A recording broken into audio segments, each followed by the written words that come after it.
Outa-space. Because artists lack the time, resources, and places to make creative work. Outa-space. Because the street, the squares, and all the common places we mix in are where we need to decide our future.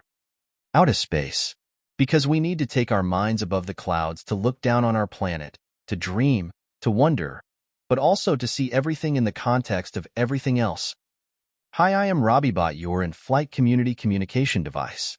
We hope you have a pleasant experience with us today. You can leave an optional tip in the links below. Art must be free, but the rent is not, so all support is welcome. Series 5, Far Right, Too Far, Episode 4, The Neurodiversity Revolution and Challenging the Capitalist Normal. Okay, so hello. Today I am with David Graham. No, not Graham. Gary-Hammond. Gray-Hammond. There we go. I did fuck up your name. I said before everybody that I wouldn't fuck up his name because it was English, and I've done it in the first sentence. So welcome to the show, David. Hello, thank you for having me. I'm really looking forward to this. Okay, so I've invited, as listeners to my podcast will know, that this series is very much about the far right and how they are growing too fast, and it's about that. It's about creativity, but also everybody who's been listening to the series so far will also know that every guest I've asked about neurodiversity, and those that are listening to the first show will know that I talked about why I brought the podcast back. One of the reasons was my fear of the growth of the far right at the moment, and that had to be talked about. I still wanted to talk about creativity and the arts and the internationalism around that. But I also talked about the fact that I wanted in this next series to talk about neurodiversity. So with David, I know him. Well, I don't know him very well. I've just met him. I've known him because I went on a journey. I went on a journey to find out more about myself. All my life, since a young boy, I've known I'm dyslexic. I've never been analysed, but it's obvious. Very, very clear in my school days, very clear in my young adult life. And later in my late 20s, I wore it with a badge of pride as a superpower. And I found dyslexia to be an important thing, a very problematic thing. And then in recent years, I've had some life problems, and put it short, if you really want to be nosy about that, listen to the first podcast. And I realized that actually people around me were saying, well, I'm neurodiverse, I'm ADHD. And that world just suddenly opened up to me. And I thought, oh, what about me? Maybe there's more to the problems that I have in this world. There's more to my anger about society than meets the eye. So I started to investigate. On that journey, on social media, there was a million people talking about it. There was a big community, and I was like, whoa. And it was like, God, I'm that. Oh my God. I belong there. I belong in this world with these people. But when I was doing the podcast, I thought, well, I want somebody who's going to give something a bit more political, who has an analysis behind them. And David's podcast and David's social media messages for me really stood out. And I thought, okay, I wonder if I can get this guy on the show. So that's my reason for inviting you along, David. I hope that's who I think you are. I mean, who actually are you? So I'm David Gray-Hammond, as you said, or didn't say. Yeah. And I mean, there's a lot of things I am. I'm an author. I am a mentor. I am an independent advocate representing people's legal rights in the UK. I do academic research, but I don't actually have the same qualifications as most academic researchers. I am a philosopher, a neurofuturist. Okay, I like the sound of that one. Neuroanarchist. Yeah. But most relevant, I think, I am neurodivergent, multiply neurodivergent. I am autistic, I am ADHD, and I am schizophrenic. And that's come with positives and negatives from all three. You know, some of the words I've mentioned there, people will immediately think negative. There are positives and negatives in all neurodivergence. You know, it's a very neutral field, and it's something that does frustrate me is when people try to make it one or the other. But in summary, the easiest way to explain myself these days is I am a professional nuisance. Great. Okay, well, in that way, we're brothers then, for sure. Because I think most of my life has been a professional nuisance in some way. So that's a very, very good way of analyzing yourself. Before we get into the chat, because I'm really into this one, I want to steal something from you, because David does a really good podcast, and on the beginning of it, he does something that I've not heard on other podcasts, and he does an audio description of himself and his guests. So I just want to do that. It's a bit of a plug for his podcast, but it's also, I think it's very nice for the listeners to know what we look like. I mean, it's quite obvious that we're both two really handsome guys just from our voice, you know, but let's give an audio explanation to listeners. Do you want to go first? Yeah, so I'm David Gray-Hammond. I am a white male of Mediterranean descent. I'm in my mid-30s. I have a shaved head, a beard, a lip piercing. I'm wearing thick-rimmed sunglasses because I've lost my regular glasses. And I have a ear stretcher in my left ear. And I'm sat in a very blue room in front of a child's cot and a bookcase full of books about autism, neurodiversity, and capitalism. Wonderful. Okay, that's really good. For me, I'm in my office. It's a modern sort of room. It's a bit like a center of an elections campaign room. I have a whiteboard with different projects on it. I have papers everywhere. Don't have that many books, but I mean, I do have a lot of books, but not in here. I have papers and drinks in front of me and lots of sort of equipment that I can't really control very well. What do I look like? I'm in my early 50s. I've got grey hair that I think is blonde, but it's not disappearing. It's a full head of hair. I'm unshaven, and I'm wearing my favorite reading glasses that are completely broken and strapped together. Because nobody can see me, and I've got big blue eyes. And if you're next to me, I will, and stare at you. Sometimes I scare people. More or less, I think that's who I am. And I'm wearing a green T-shirt. Okay, so that's a very fast start. So let's get into the nitty gritty a little bit, shall we, David? First of all, very basic question that I've asked every guest so far on the show, on shows 2 and 3, and I'm going to ask everybody I interview, what is neurodivergency and what does it mean to you? So there's often some misunderstandings around the language here because some of the words are very similar. So to start off with, we have these three really important words. First of all, we have neurodiversity. Neurodiversity or neurological diversity is a concept. It's commonly attributed to the work of Judy Singer, but actually it was being talked about in community spaces online from a few years earlier than Judy Singer's essays and work. So neurodiversity refers to a particular form of biodiversity, which is the fact that every human being has their own individual brain. No two brains are the same.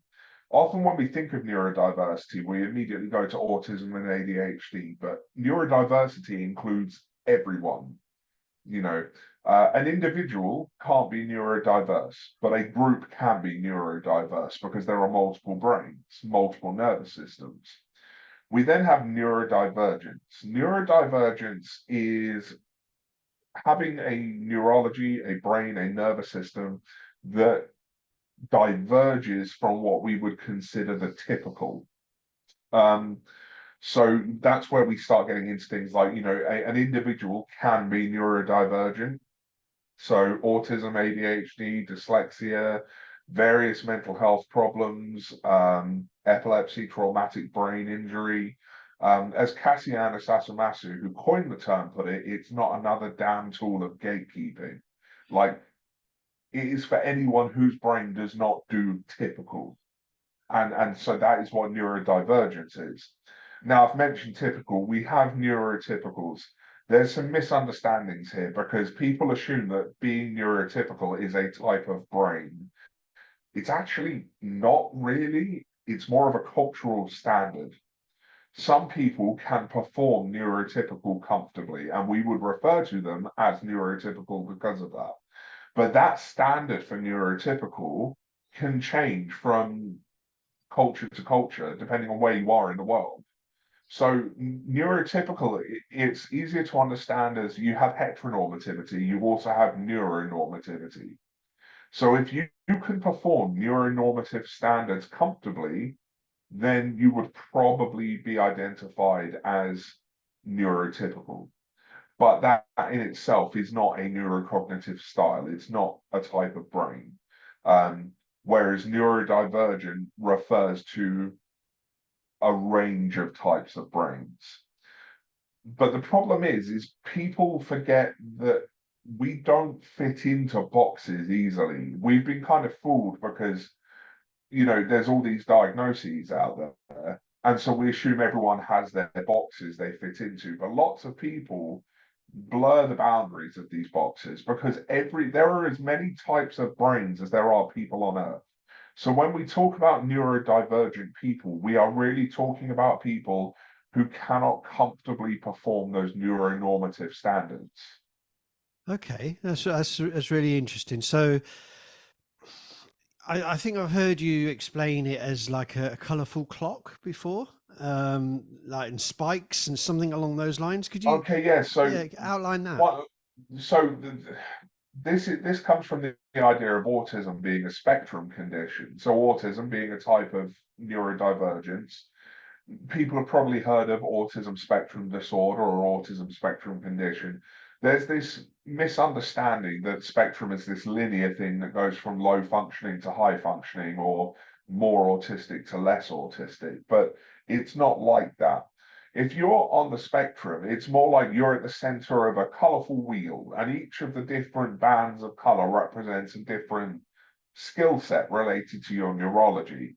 And because autism is a spectrum, different people have different levels of ability in different skills. Some may have levels of ability in certain areas like communication that far surpass anyone, including those who can perform neurotypicality. But we would also, conversely, perhaps have areas where we struggle more. Now, the important thing about understanding the spectrum is that it's not a fixed value. People's profile on that spectrum changes over the course of their life. It can change from minute to minute, hour to hour, depending on the environment they're in, because there are so many variables that affect how our profile on that spectrum is embodied. But obviously, autism isn't the only form of neurodivergence that is a spectrum. For example, schizophrenia is also a spectrum.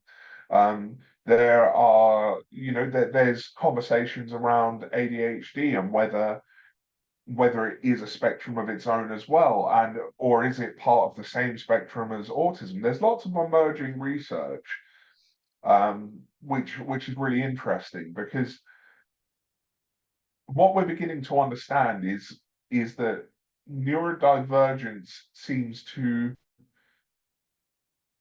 well, there's this idea of it's called the theory of monotropism.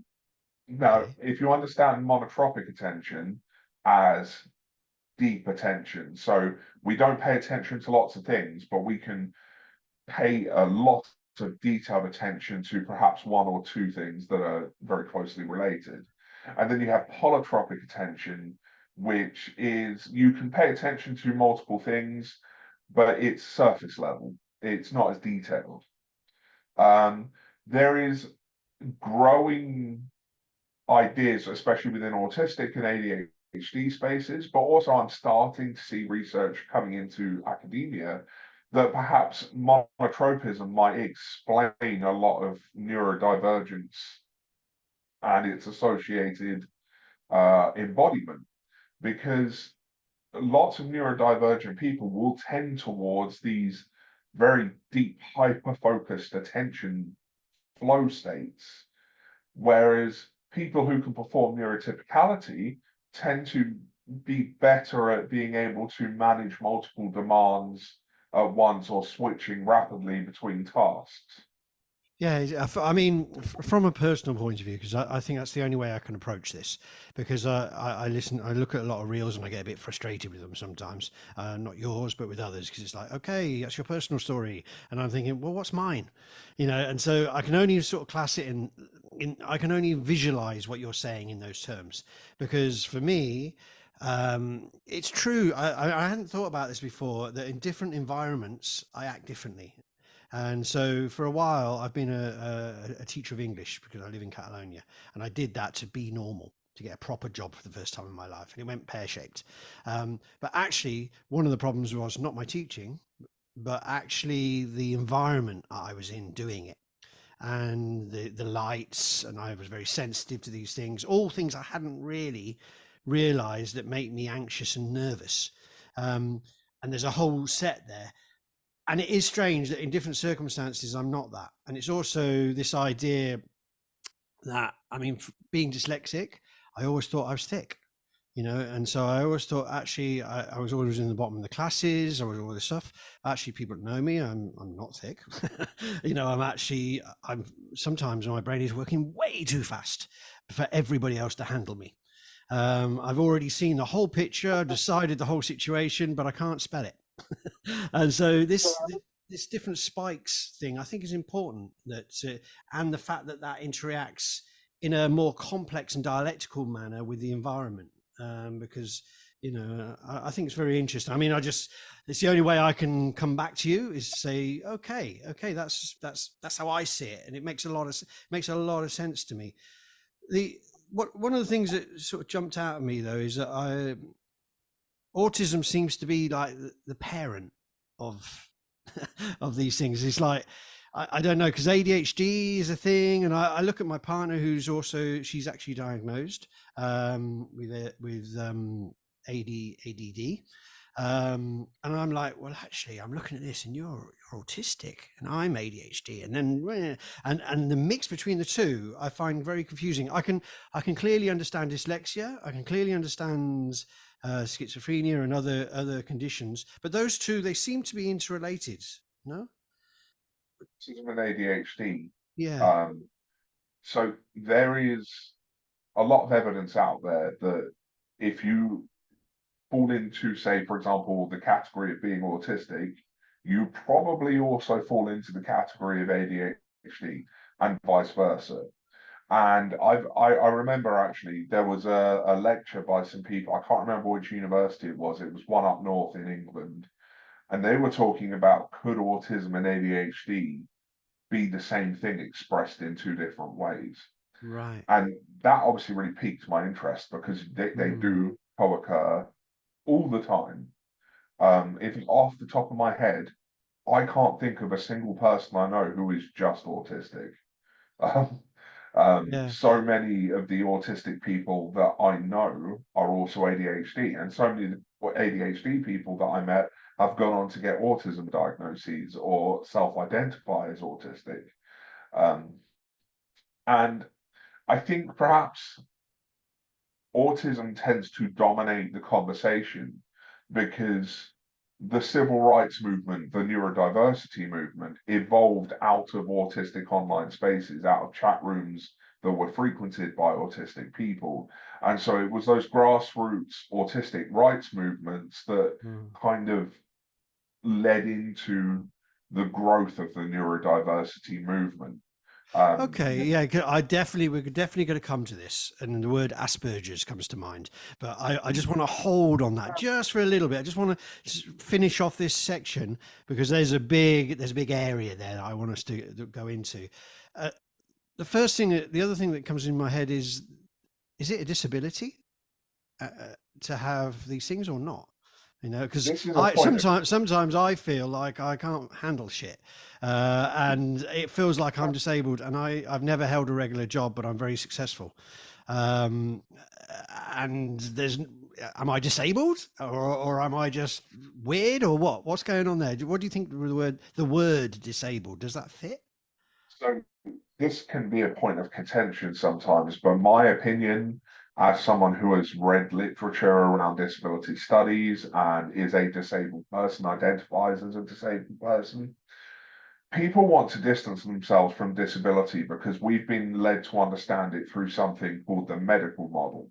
Now, this has a deep connection to things like capitalism, neoliberalism, and it views basically if you can't perform your role of being independent and contributing to the nation, to capitalism, because of something to do with your embodiment, then something is broken and it needs repairing.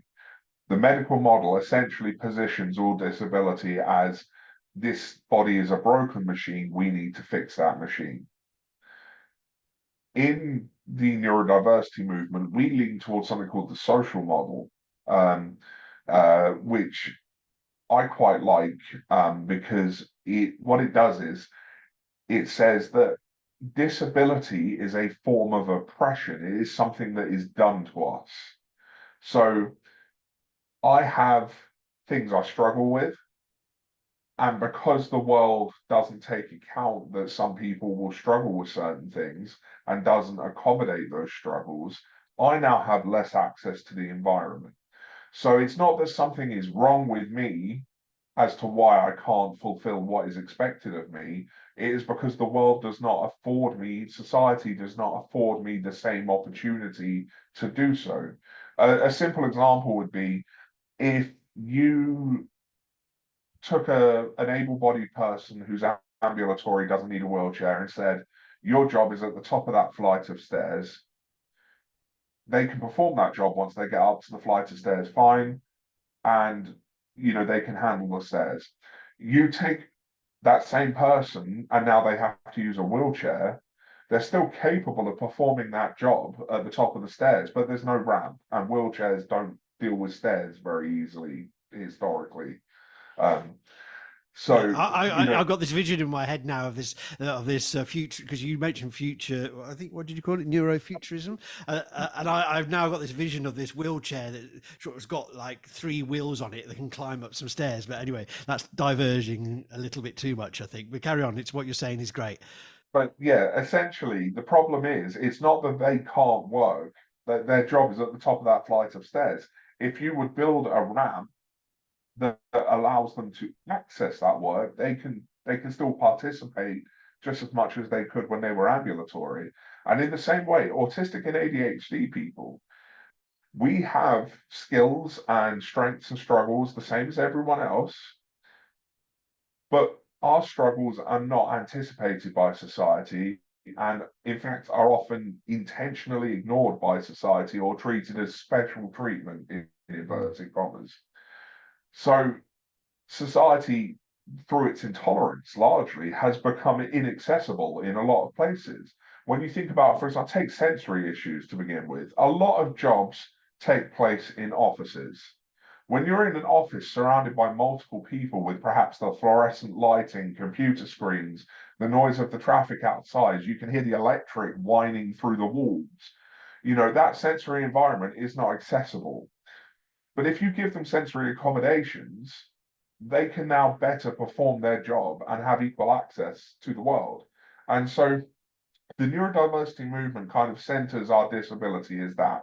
It's not there is something wrong with us, but yes, we are disabled in the sense that disability is something that has been done to us. There is also one called the predicament model, which was aimed specifically at autism, if I'm correctly remembering. And the predicament model says that we have these biological differences that become disability because of the aspects of the social model. So it's this accessibility to the social world dictates the level of disability we experience. Some people, you get extremes on this because you have those people who, for example, have autistic loved ones who are intellectually disabled, and they say, well, no amount of accommodation is going to make the world fully accessible. And yes, that's true. you can't make everything fully accessible in that sense. There are certain disabilities that we are yet to work out how to accommodate them. I think that's a good way of putting it. Have yet to work out. Yeah. I think And it's a this is good. where we come into the neurofuturism thing at Yeah, some yeah, point. we're going to go because- there. If we don't get it done this episode, I'm really because I love futurism myself. The Yeah. podcast is called Outa-space. It's got nothing to do with outer space. I am outer space most of the time, and I love cosmology and science and new ideas and these things. So we'll hold there a little bit because I want to get a different conversation today. So that's really interesting, because what you're really explaining there is that these words are societal, they're environmental, they're created by the system that we're within. Social constructs. Yeah, and so it wasn't my fault that I couldn't handle a small classroom with neon lights, and although that was a minor thing, didn't stop me working. It had an effect, and also classrooms in my whole life, these kind of things. So really interesting. One thing that I have heard quite a lot of in words was masking, and that is a way that a lot of neurodivergent people cope with this environment that they're in. And I've been messing around with that in the recent period with my own. I've been dropping my mask sometimes and seeing what happens, and it's not always very good. Maybe you could say a little bit about what masking is and what people do, how that functions, because for me, it's like I can really mask, and I can find myself completely, but I have to get myself there, and it comes in different places. But actually, it's really exhausting and uncomfortable. Being myself is wonderful, but I get really weird responses from people. And so this masking, can you talk about masking a little bit and why people do it or what it's about? So masking is interesting because it's probably one of the most universally understandable things that very few people really understand outside of neurodiversity circles. Masking, as my colleague Tanya Adkin would put it, is it's identity management. Okay. We are managing the identity that people perceive of us. So rather than appearing fully autistic, for example, we will try and blend in with the neurotypical crowd through social camouflaging. Now, neurotypical people can understand this to an extent because everyone, in a way, kind of asks. A neurotypical person is going to behave differently down the pub with their friends to the way they'd, behave receiving an award off of the King of England. Yeah, I mean, it's also it's understood in literature and Greek tragedy and wearing a mask, in artistic terms. But when you think about that physical wearing a mask, what you are doing is altering your identity to fit in with what you're doing. Now, autistic people, we don't do it for fun. Masking tends to be a response, whether consciously or subconsciously, to some kind of perceived danger or discomfort. So if we are in an environment where we do not feel it would be safe to show what is authentically going on within us, we will put out a masked identity to protect us from the possible negative ramifications of people viewing our autistic embodiment. And now this can apply to really any form of neurodivergence, but I'm using autism here because it's where I talk about it most. The main difference between the neurotypical person changing their behavior between environments and an autistic person masking is that when an autistic person masks, it takes a lot of attentional resources. We have to subconsciously alter our behavior as well as consciously. And then we have to focus on the front we are putting out to people and what we want them to perceive of us, as well as what we're doing. And this leads into concepts such as Tanya Adkin's monotropic split, where we're trying to have that monotropic focus on more than one thing, and it becomes too much for our brain to manage. And so the problem is, because masking is a demand on top of our daily demands, it very quickly depletes what autistic people would say is their spoons, so their psychological energy, let's say, and it can lead directly to autistic burnout, which is a state of total exhaustion, loss of skill. Been there. Yeah. And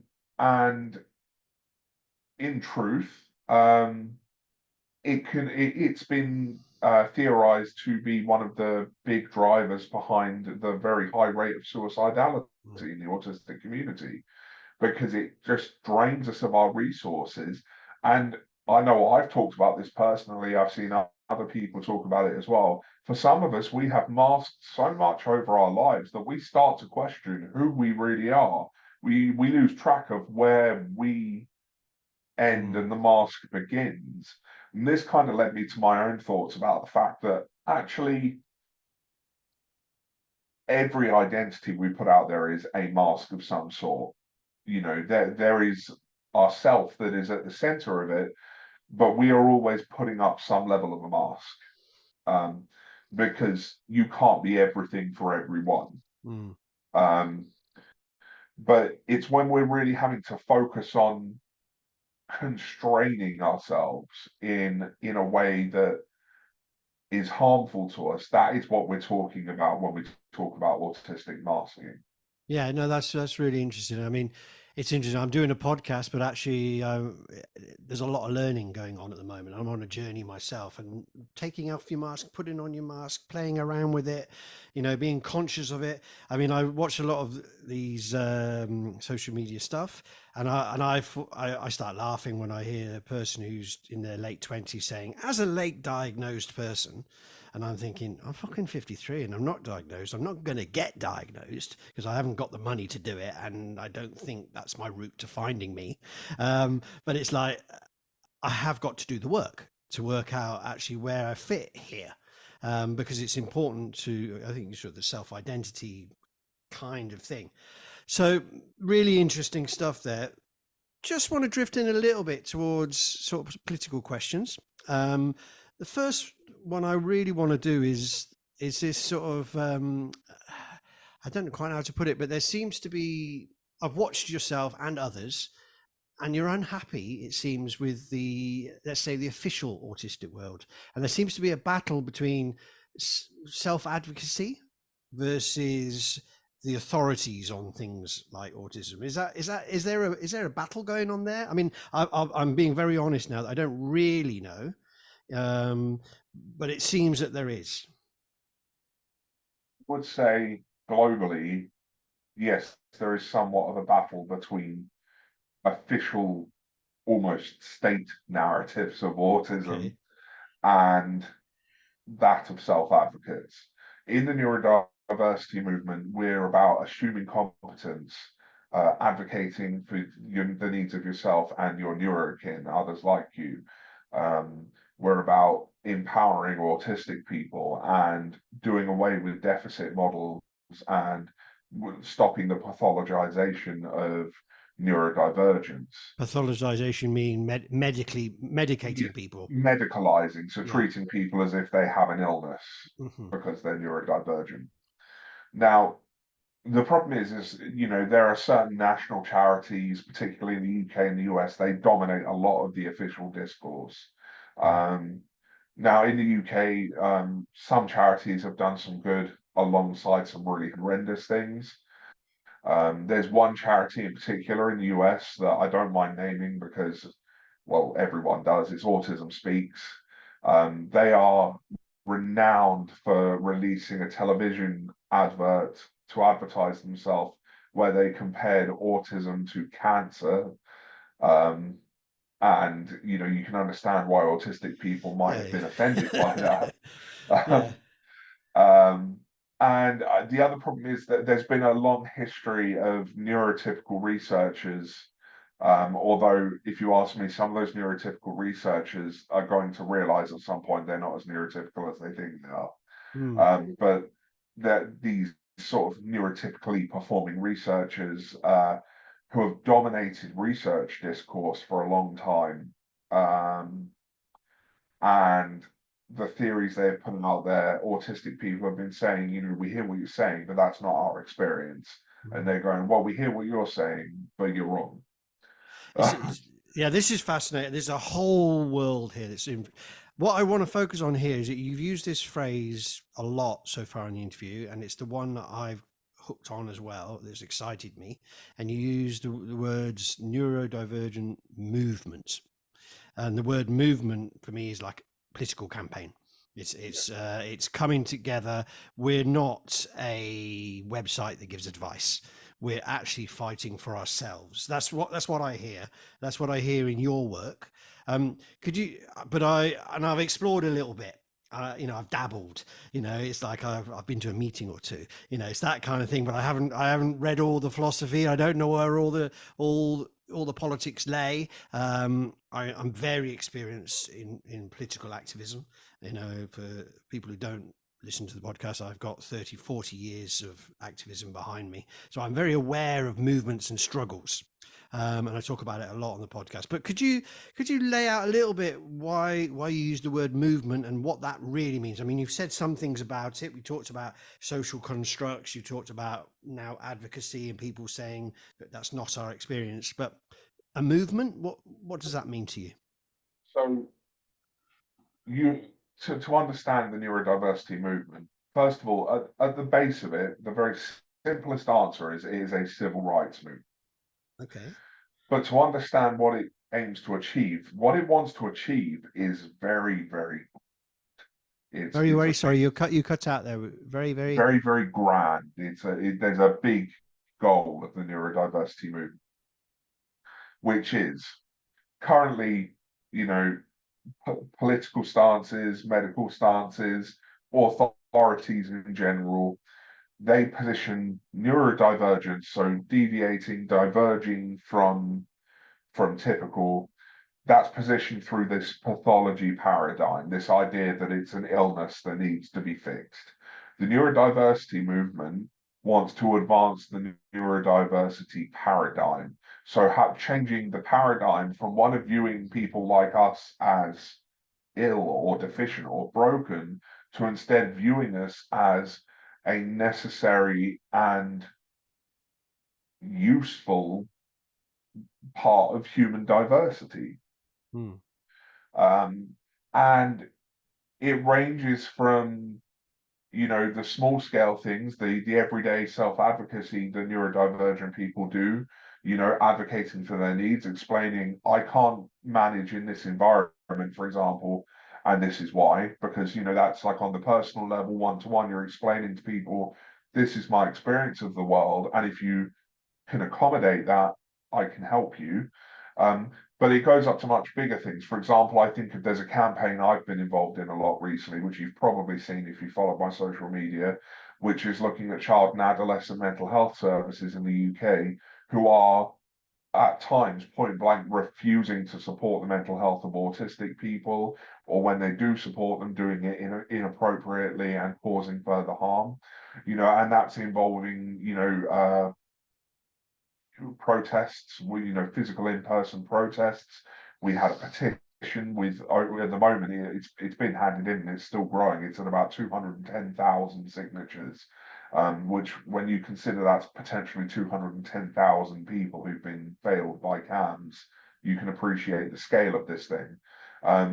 You know, so there's a lot of political action there, because obviously in the UK especially, the NHS is largely dictated by whatever politician sits at the top, whatever group of political leaders we have at the time, because we have universal healthcare, so it's state funded. So, you know, the neurodiversity movement, it's built on self-advocacy. So people on that day-to-day action of advocating for your own needs, but it kind of goes up almost in a kind of like a pyramid to that point of the really large scale political action. And it's involved a lot of things. You know, I've been involved in campaigns to stop people being deported who are neurodivergent. In particular, I was involved in the case of a young man called Asim Brown, who had been arrested and jailed under joint enterprise laws in the UK. He had not been involved in the crime, but they were going to deport him back to Jamaica, where he hadn't lived since he was, I believe, 4 years old, had no family out there, and he was autistic and wanted to know when they sent him back to Jamaica, which bus did he get to come home to London to see his mum. We campaigned to stop that deportation because that was not just an autistic person, that was an autistic person of color being treated incredibly unfairly. And I've been involved in a lot of these campaigns, and this is really where you start to see the true power of the neurodiversity movement, because neurodivergent people in particular, I want to say autistic and ADHD people, have a very strong sense of justice. So where we feel there is injustice being done to our fellow neurodivergent people, we are not afraid to make our voices heard. And this is largely where my idea of me being a professional nuisance comes from, because I've gone from just blogging online to campaigning to working as an independent advocate, representing people's legal rights and making sure they are met. And for me, these are all aspects of things we do in the neurodiversity movement. It's mutual support, it's mutual aid, it's helping each other come from a place where we are being held back by the attitudes of society, and instead advancing ourselves to be treated like equal citizens. Yeah, I mean, there's so much now opened up in front of me that we can go down. We're now in the realm where I live in my head. I think there's a couple of things I'd just like to say. The first thing is there was a tipping point for me to contact you. And that's because you shared a story that I hadn't noticed, because I don't watch a lot of English news, about a couple of Tory councillors in Warwickshire who were basically saying, oh, well, there's everybody, we've got to make cuts or something because there's too many people now looking for, diagnoses or extra support for their children. And you rightfully, there was a campaign to shame them into saying that. That sparked me because I'm from Rugby in Warwickshire, and I thought, and I had, as a child, education and me have a very weird relationship. I think education is the most important thing on the planet. At the same time as the establishment education treated me quite shite, and there I am hearing those Tories going on about, oh, well, it's this, it's, people grabbing, let's make cuts, and I think what you were talking about there was really resonating with me, because I think it's not just, it's the wider things in society that are affect us even more. And so cuts in services, you say we have a National Health Service, but the NHS is in a terrible state, it's underfunded, and then any smaller areas that need work on don't get done. People don't get the support they need. And then you've got the problems of income, you've got the problems of, can you find a job? Can you hold a job? It starts to really open up. The thing I really liked about what you said, and this excites me as well, and it's why I think I belong in this world. I think it's the other triangle. I see things as a triangle. I'm political, I'm an artist. Those two things are the same thing. And now I have the third line, if you like, to make a nice triangle, is that I fit in this world too. And we use the word empathy, and there's a lot of words we could use that are similar, but a huge drive. Anybody that knows me, I'm really driven when we're fighting, when there's a struggle, when the struggle's on, and it could be for a person, or normally for me, it's a campaign, or it's against something, or against racism, against fascism, particularly this kind of stuff. And I'm quite interested in the neurodiversity movement, because I think there's a lot of connections with ID politics, which is a big thing, which is difficult to go into in a small way. But I've sort of got the feeling that neurodiversity movement is kind of a challenge to some of the negatives, if you like, of that world, because actually we're all different. We identify, but we don't keep that to ourselves, because we're all over the place in different spikes and different things, and we're driven by an empathy to stand with others. I don't know, is that, I'm sort of trying to draw it out a little bit with you about sort of the deeper politics that are going in within that movement, because I think and this, I'll just finish my point on this. When I asked one of my guests the other day, and they didn't really know what to say, but they said some quite good answers, but they also said that it's really important to have a different view, to look at something from another side. And I think the neurodivergent movement, as you're talking, can actually have quite a good effect on, let's say, radical politics, because we look at things differently. Anyway, I've rambled a bit there, but is there something you could hook on? So something that I was thinking about there, 'cause you mentioned things about, ID politics and things like that. It kind of brings in this whole thought, about I identify as a neuroanarchist. And that concept was sort of brought together by Katie Monday. They are a fantastic researcher. They do a lot of research into things like trans plus experiences in the neurodiversity movement. And for me, neuroanarchy is about doing away with hierarchies within the neurodiversity movement.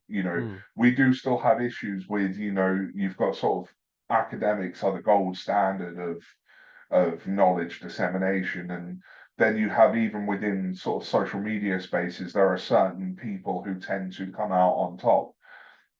I want to see what I call a rhizomatic community, drawing on the work of Deleuze and Guattari. So I want to see the neurodiversity movement form communities that are interconnected and independent at the same time. So whilst they're all connected and people can move freely between them, the different points of the communities that exist, no point in that community is going to suffer if one has to drop out.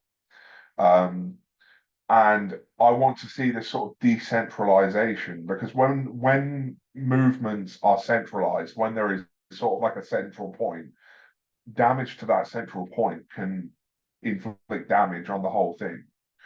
But when we decentralize these things and move away from those hierarchies that do that, we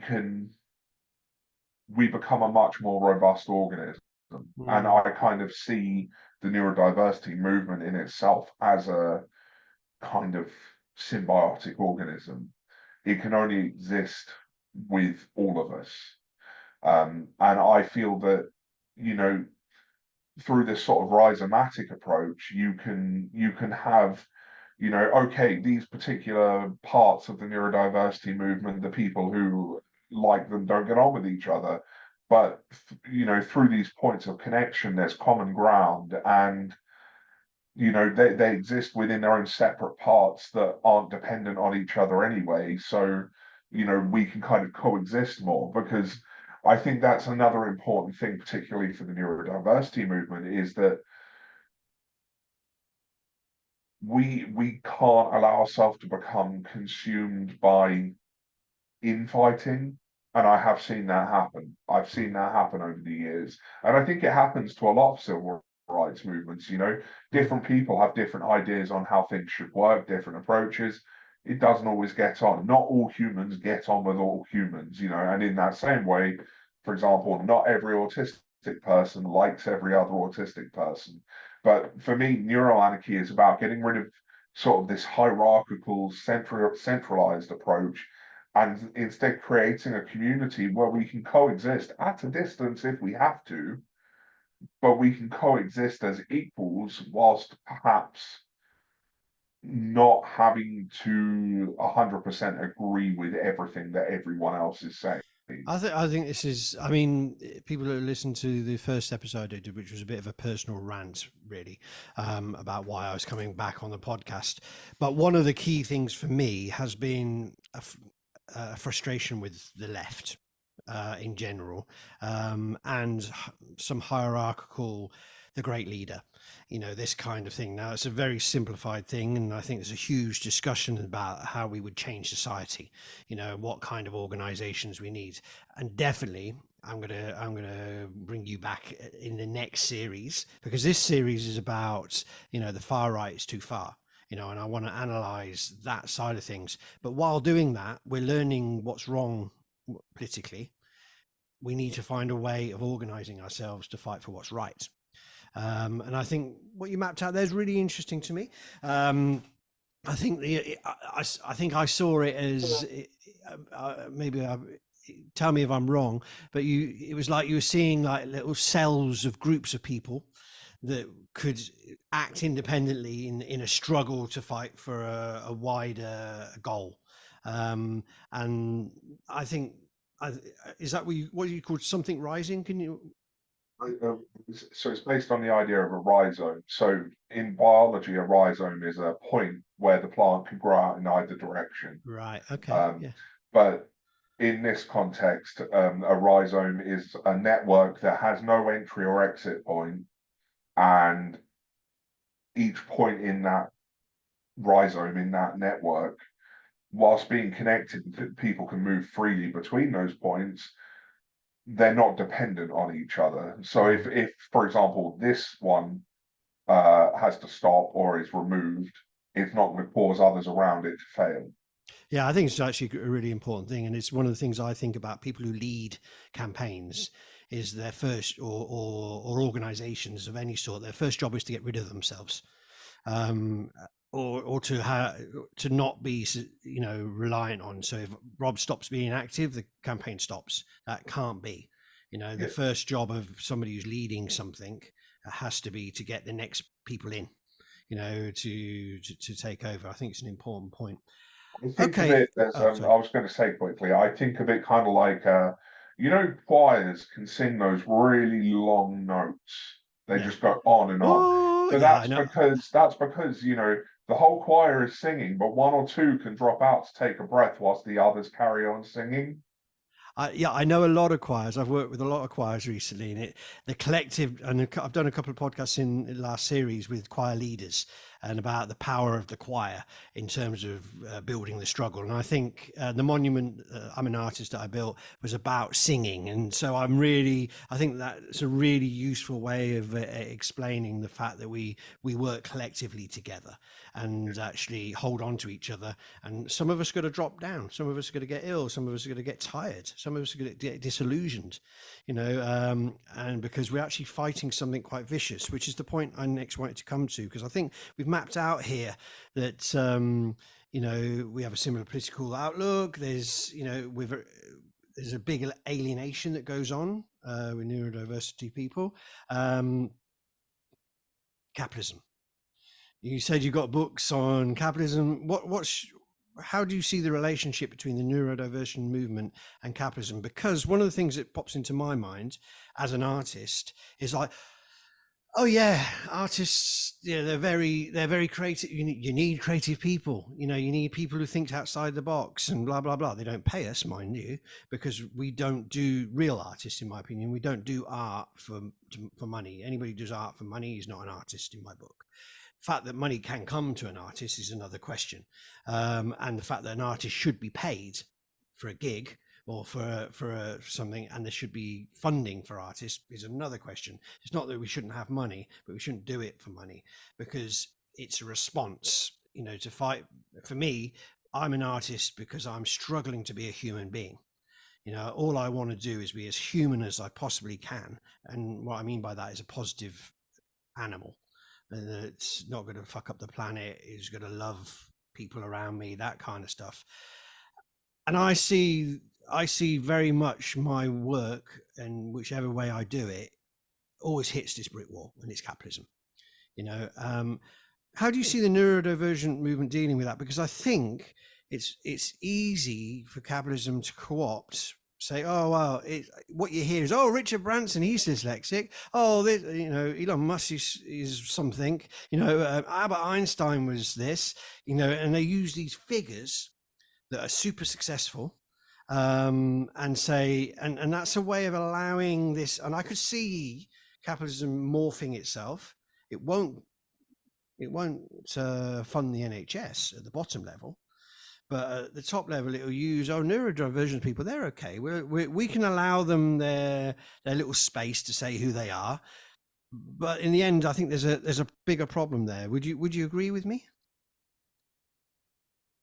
Bluntly, neurodivergent people are being commodified by capitalism. We are being turned into a commodity for businesses and entrepreneurs to trade in.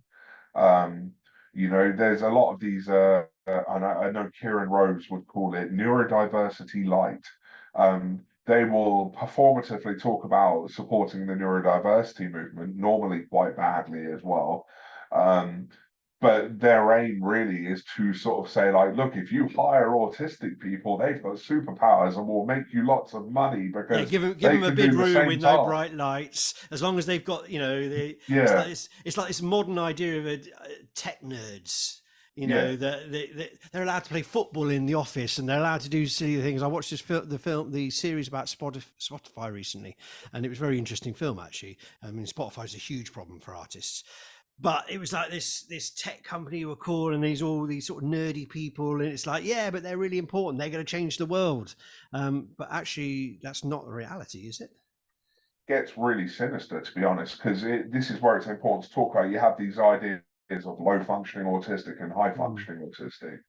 Now, in my opinion, and I know the opinion of a lot of other people I've spoken to as well, they are essentially terms of capitalism. Low functioning means you can't contribute to the capitalist machine.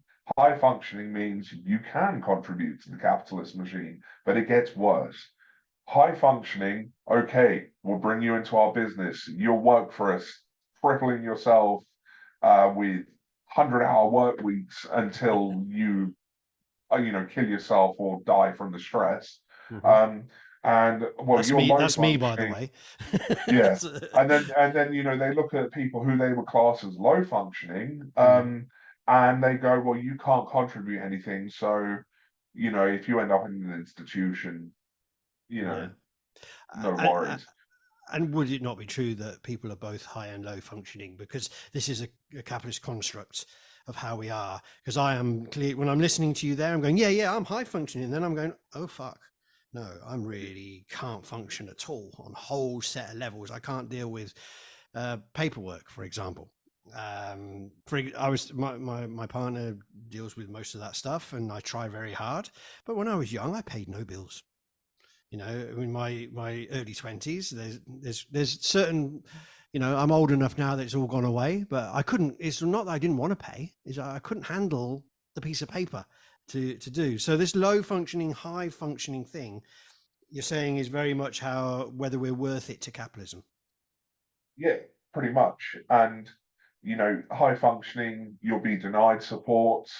Low functioning, you'll be denied autonomy. But the thing that we talk about a lot is that actually, when you look at especially autistic people, functioning isn't a fixed value.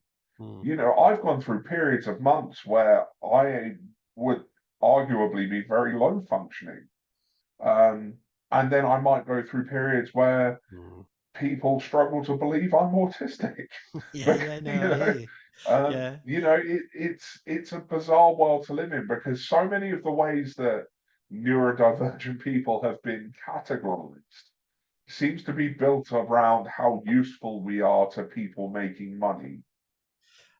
I think this is one of the reasons why I'm excited about elements of the neurodivergent movement, is because the ability to understand all this in a big picture, and to see it in odd ways, in different ways, odd being a good word, not a bad word, and also to analyze things in what they actually really are, because perception, is I'm very interested in sort of scientific ideas, and these eyes see things in a certain way, and we think that's how the world is. But we know, because we've had 100 years of sort of, let's say, Einsteinian physics, that shows us that this is not the reality that's in front of us.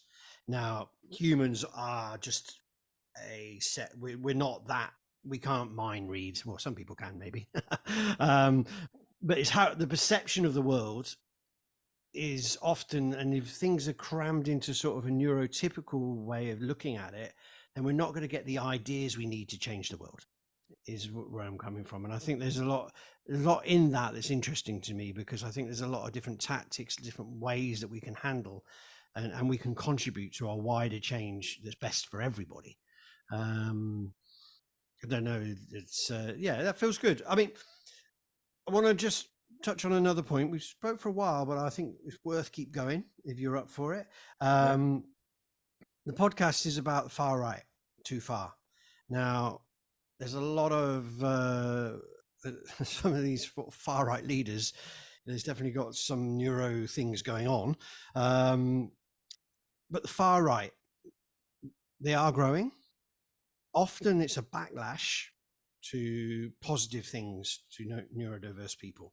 You know, certainly there's a backlash against trans people. There's a backlash against feminist stuff, and there's this idea of wokeism, you know, which is a very weird word in itself. Sort of anti-woke. Oh God, this. Oh, you're into that kind of thing. How do you think neurodiverse movement people, let's call it that, responds to the growth of the far right? Because one of the things I'm trying to draw out in this podcast is the dangers that the far right possess at the moment, how they use conspiracy theories, how they can lie, how they're backed by super rich people, how their agenda is not for the masses of people. They're not popularist. They're not doing popular things. They're doing things that are good for neoliberalism. You know, they fill gaps where the left doesn't exist, you know, and they basically perpetuate the oppression.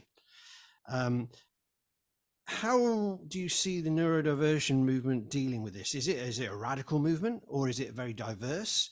Or are there people who take on a very right-wing ideology that are very susceptible?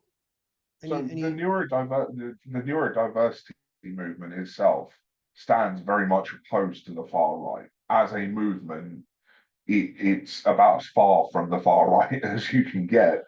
It's a very intersectional movement. You know, autistic people are more likely to be LGBT plus. You know, we have a large number of ethnic minorities, Black people, Indigenous people.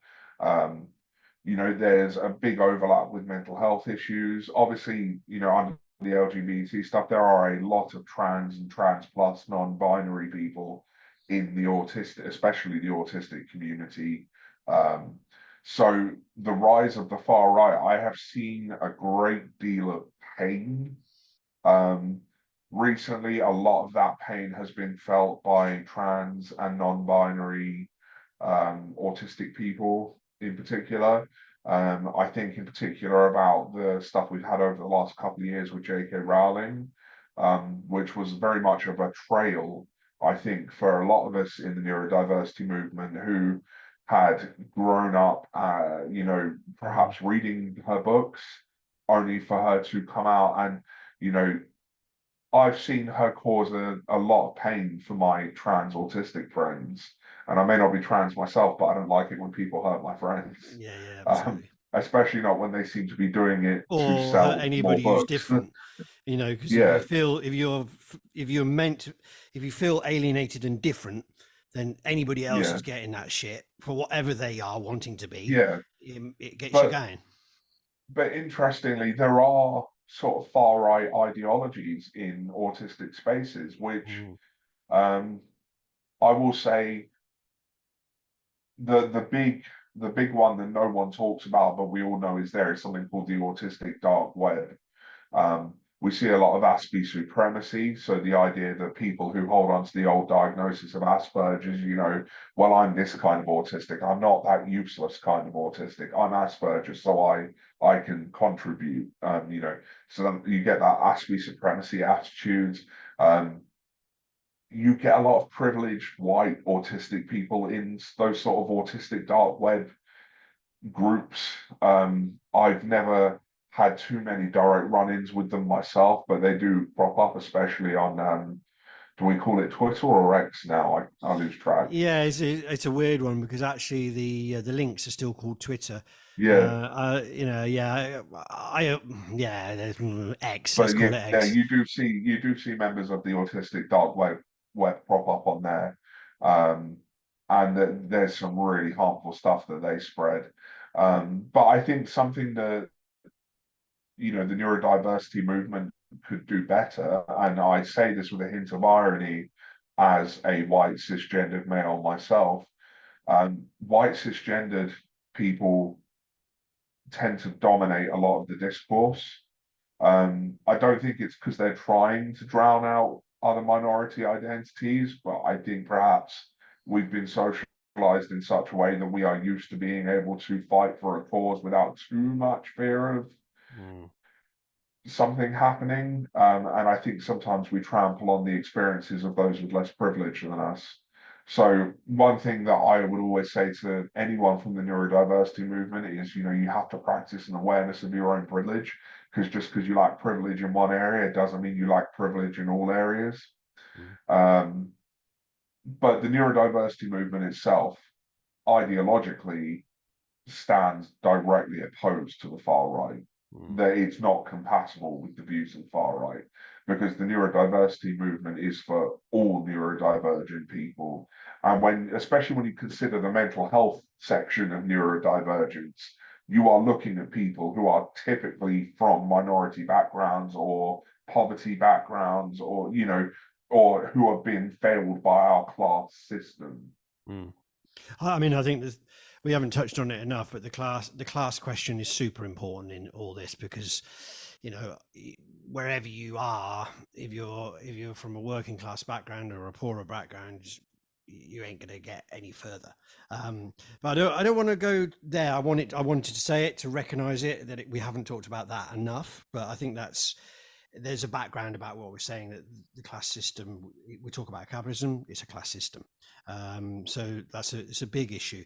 But there was a couple of words that popped in there that I think it's worth us just going over a little bit. And you used the word Asperger's, and we should explain who he was, because we're talking about the far right. He was a psychologist, I believe, in Vienna. If I could be wrong about that. In the period of the Red Vienna, which was a radical period of doing different social experiments. Building social housing was one of the big things. It was, and there's a lot of revolutionary left-wing ideas that came out of that period. He came from that to start with, as a lot of far-right people did come from that to start with. And then when Hitler took over, he found himself turning in that direction, let's say. And then Asperger's was this idea that I think these super intelligent, the high functioning people were useful for the fascist regime. Is that how you see it? I mean, that's my understanding of it. There's some back and forth on the intimate details of this. Was Asperger a Nazi? Was he just following orders? If he was just following orders, how culpable is he for his actions? There's some people saying, well, he managed to save some autistic people. And then my sort of opinion is like, well, if you're only saving some autistic people, when you could really just go like, let's just not kill them. For me, like, the legacy of Asperger, I think it needs to go away now. Asperger, especially as a diagnosis, Asperger syndrome, it's had its day. And I appreciate that for some people it was the only identity they were ever given, but there's a lot of harm in that name. There's a lot of hurt in that name. And I think, one of the ways we can move away from what is really quite a dark period in autistic history is to embrace a world where we recognize autistic people as autistic like us, not autistic, but not like my sort of autistic. And I think that there's that period of time was a very painful time for all disabled people. You had the Action T4 project, which saw the slaughter of a lot of disabled people. It was genocide. It was eugenics. But these topics can get quite heated in neurodivergent spaces, because they're trying to. Everyone has sort of different takes on what the meanings of certain historical people's actions were. And can we reclaim a word? Can we not reclaim a word? How, if we reclaim this word, are we somehow going against our own movement? And so Asperger has been really a point of contention for a lot of people, because I know a lot of people, when they come into neurodivergent spaces, that might be the diagnosis they were given, and all of a sudden they're surrounded by people going, Asperger was a Nazi, you're supporting Nazis. And they're like, whoa, I was just diagnosed with something. Like, and I think sometimes we have to be a bit more gentle in not tone police. I mean, I get people get angry about these things, and they should. It was horrific, the things that have happened in the past that are happening today, you know. But sometimes yelling at someone who literally does not know anything more than this is a diagnosis is not going to achieve what we think it's going to achieve. Yeah, that's good. I think I keep in the back of my head. I was thinking, shall I ask him this? Shall I ask him this? Shall I ask him this? But I'm going to. What do you think about George Galloway's election? I don't actually know who that is. Okay, well, that's interesting, because George Galloway won the by-election in Rochdale. Okay. And he won it in the name of the Workers' Party, which is his group, and he won it on a pro-Palestinian ticket, if you like, anti sort of New Labour, anti-establishment stuff. But he has let's be very kind to him. He has very conservative views. At the same time, he's a mixture. But if you don't know who he is, then I think that would be a good thing for you to look into. Because yes, well, it's funny because now you've described him, I have a rough idea of who he is, but my brain doesn't hold on to names well. Yeah. Okay. Well, he's historically was in the Labour Party. He won He was kicked out of the Labour Party. He's a very good anti-war campaigner. Did a lot on the Gulf War. Did a lot of stuff. He does a lot of very positive stuff. He's seen as from the left. But he has very, in my opinion, dodgy opinions on trans stuff, on a man is a man and a woman is a woman, very conservative views at the same time. And he's been held up by some as this is a real breakthrough for the left. This is a breakthrough for the working class. This is a breakthrough for these things. And it is good that the sort of Tory Labour capitalist monopoly on politics is broken. And so his election was a big discussion in left circles. And I was wondering whether it had reached the neurodiverse movement people. But interestingly enough, with you, it hadn't, which is, I think, is interesting in and of itself, because I think we need to pull all movements together, you know, to challenge capitalism. For me, that needs to have a really strong class character, an understanding that everybody's different. And I think most working class people are like, well, everybody to themselves is a very, you know, whoever you are, mate, it's all right by me, you know, kind of attitude to challenge capitalism, but to also take on all the different diverse groups, not using the word diverse in terms of diversity. I'm using it in there's lots of different people out there that are oppressed, that has to be pulled together. And there are problems with having a leadership, having people who are prepared to fight, you know. And I liked what you talked about earlier, and that's why I asked you the question. But the fact you don't know is interesting in itself. So we can come back to it and discuss it. Just final point, I was going to talk about creativity, but actually I've decided I just want to hear a bit more about this futurism business, because that's spiked my interest. So what do you mean by neuroanarchy? Makes a lot of sense to me. I understand that. Everything you said has been really interesting in this podcast. I think a lot of people listening are going to get a lot from it, because I think a lot of people are starting to realize that they're not neurotypical, even in a small or big way. It's, oh God, that's why. Kind of thing. But this neurofuturism, what does that entail? Is that more the philosophy for you about how the world could be, or So for me, this has been about, for starters, I reclaimed the word neurofuturism. It had been taken by the tech bros, and they were talking about putting chips in people's brains. I'm not here for that. Okay. My brain's fine as it is. Like,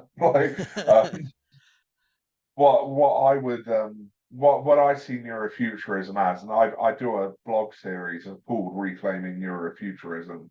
It's about fundamentally changing the way we think about how we embody our brains, the way that we think, feel, act.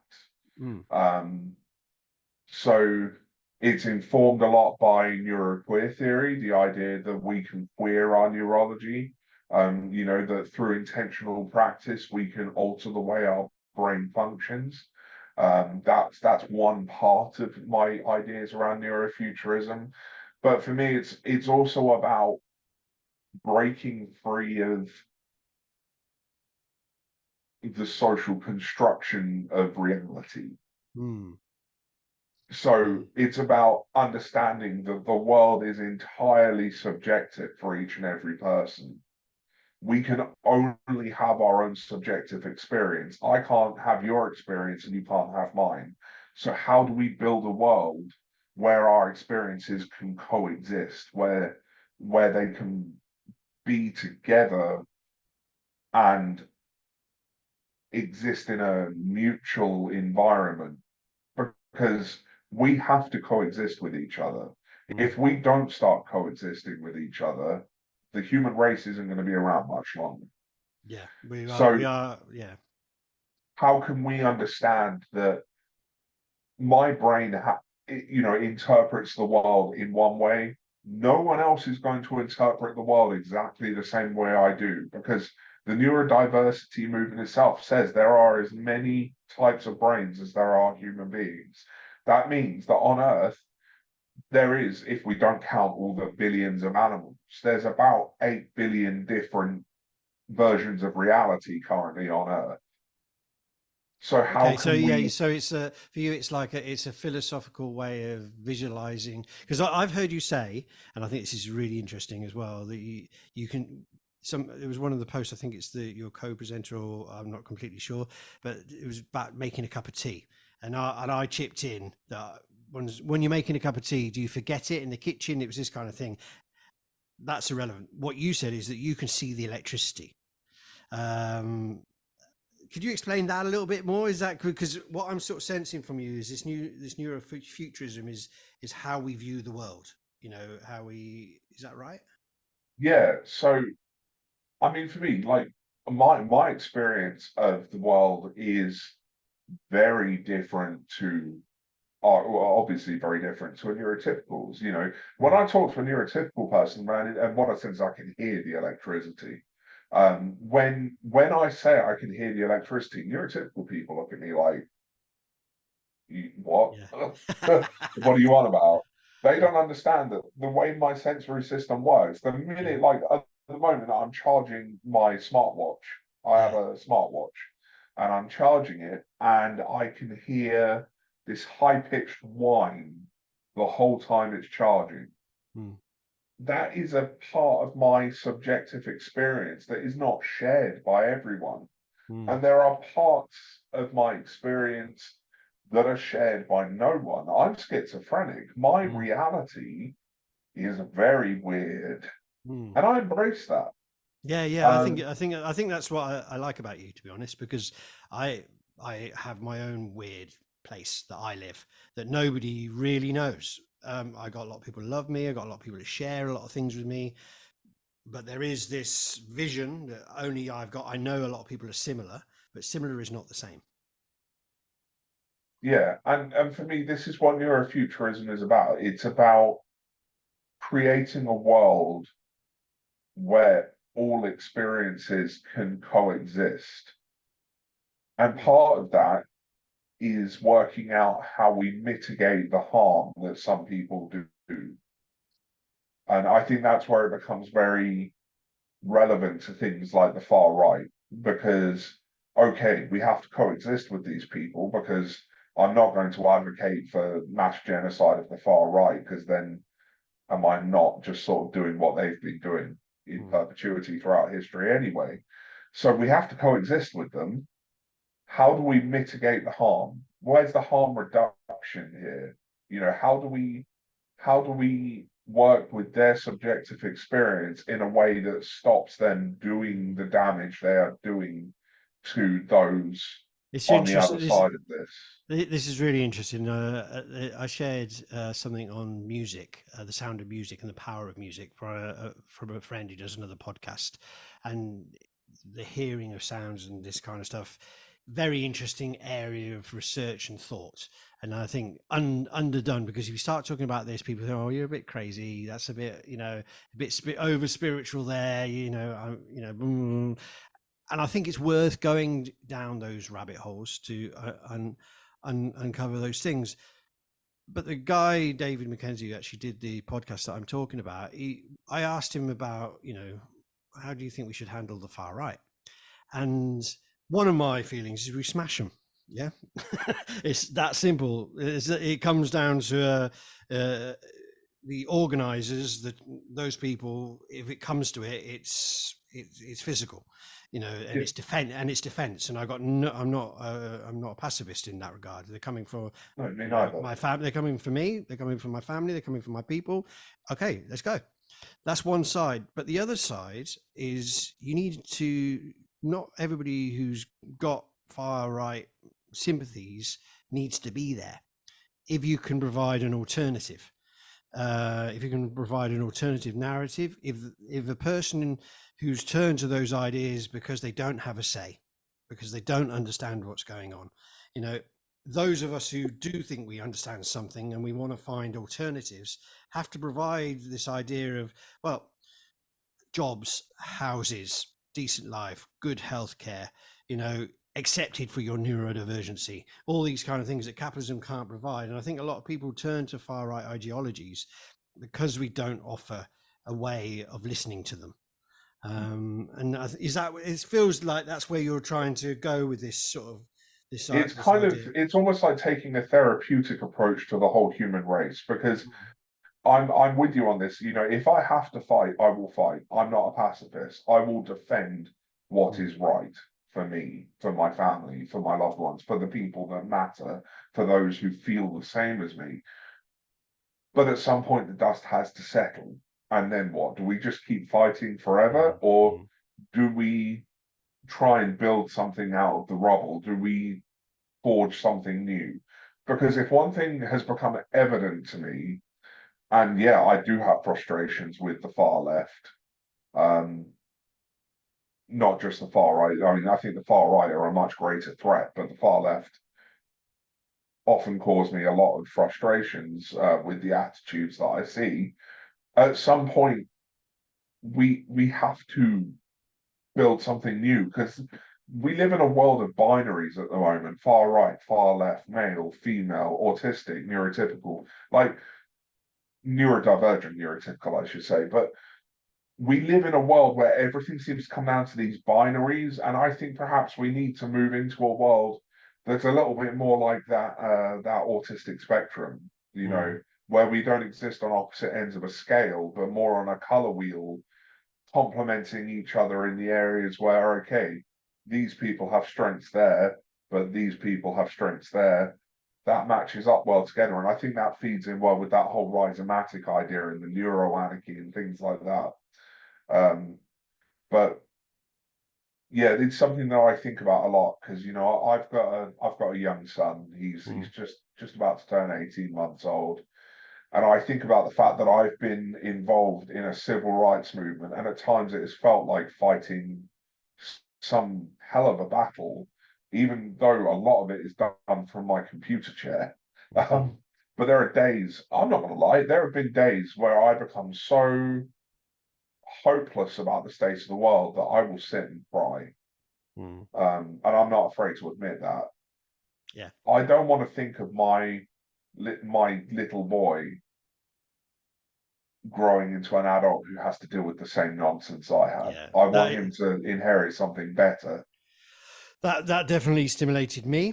I'll be dead honest with you. When I had an 18-month-old, I now have a 33-year-old, and he's a wonderful man. But the world is still a pile of shit. So I think that lovely way that you've tied that up is a really good way for us to finish. It's been really, really interesting talking to you, Dave. David. Is it important to say David? Some people are a bit like, don't call me Dave. But it's been really nice to talk to you. Hang on, we'll say goodbye now for the listeners, but we'll have our own goodbye afterwards. But thanks very much for coming on the show, and I hope that you'll come back on the show, either as you talking about one of the issues that comes up, or maybe come up into the space station and analyze a conversation of somebody else's, because it's an interesting way to do it differently. You don't do an interview, you just listen to an interview I've done with somebody else, say, well, that David Gray, well, he's a bit weird, isn't he, or whatever. So anyway, thanks. You can call me weird. I wear weird like a badge of honor. Well, I'm coming to terms with this one, because when I saw Weird Pride Day, I was like, oh, that's a bit weird, and I thought, oh, exactly. And that really, and I thought, well, actually, some of the artwork I do that I don't share, I don't really share my poetry, for example, and I write loads. It's fucking weird. Anyway, we're in danger of never finishing this conversation, which I hope is the case over years, not over one podcast. So thanks very much for coming, David. It's been really interesting, and I think a lot of people have learned a lot about what you said. In the links, there will be all your social media stuff, but also, we can put your books and stuff like that. And I really recommend people listen to his podcast, because it's, I think you're raising a lot of really important issues. Okay, see you soon. Bye-bye. Bye.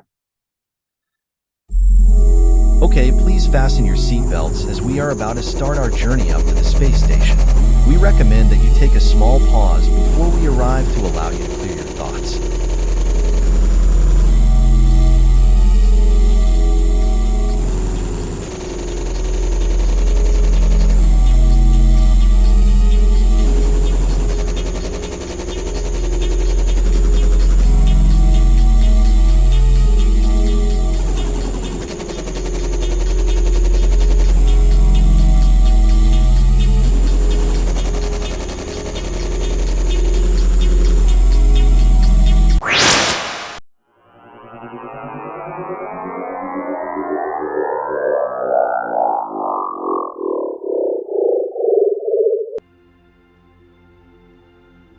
Okay, so welcome up to the space station, and we have somebody new in the space station.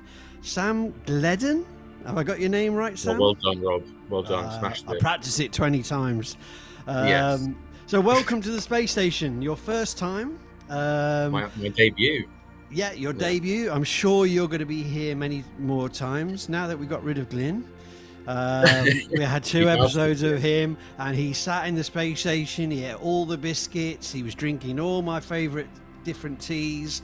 I might get him back, but I'm very pleased to have you up here with me today. I will be on my best behaviour. So well, if you're going to be on your best behaviour, then we don't really want you. Oh, okay. Well, not too well then. Okay. Okay, so Sam, I've known you. We've been mates for 5 years. We've discussed and talked politics and philosophical ideas all the time.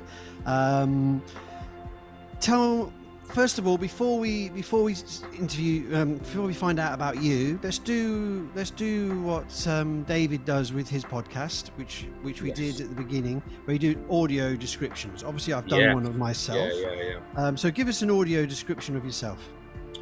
So I am a 30-year-old white bald man sitting in a grey room in London. Unfortunately, it is quite murky and we're outside. I've got a big kind of wooden desk in front of me, and red curtains, and the room is quite dimly lit at the moment, so I might have to turn the light on. Yeah, so, it looks like it's got quite high ceilings. I can't quite. Yeah, quite high ceilings. Quite a lot of London flats have them, and I think that's a very nice. Yes. Thing. Yeah. Hard to heat in the winter, I would have thought. Oh yeah, it gets very cold. Okay. So Sam, tell us a little bit about yourself, because it's your first time you've been on the show. Yeah, so as I said, I'm 30 years old. I'm a mental health worker as well, so I've been working in that for sort of eight years now. That's my big passion. I might talk a little bit about that, how that relates to neurodiversity in a bit. I'm sure there's a bit of an overlap there. So I'm applying to become a psychologist. I'm going for a doctorate this year, so I'm in the middle of that process at the moment. I'm also dyslexic, and I got that diagnosis. How old was I? In my early 20s. So I've had a bit of trouble with that throughout my life. You're actually diagnosed then. That's very officially diagnosed with it, yeah. And I think have other traits of dyspraxia and ADD, and I've always think of myself on that spectrum. Also an activist like yourself, Rob. So I've been involved.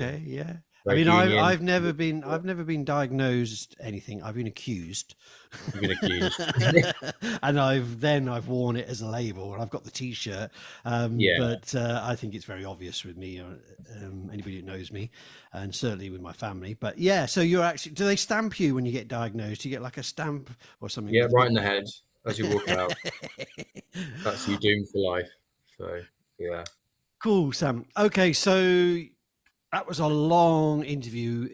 Actually the longest I've ever done. And for me, completely worth it. Every minute of it. So give us some feedback. Give us some commentary. What did you think? I mean, I thought it was really, really good. There's so many different angles, and it got me thinking about so many different things. It really resonated with my own personal experiences of being dyslexic. Got really thinking about that. Particularly, I think your comments as well, Rob. I think there's more shared experience that we have than perhaps me and David as someone with autism, although there's some similarities as well. And then politically as well, definitely it got me thinking about my experiences in the world.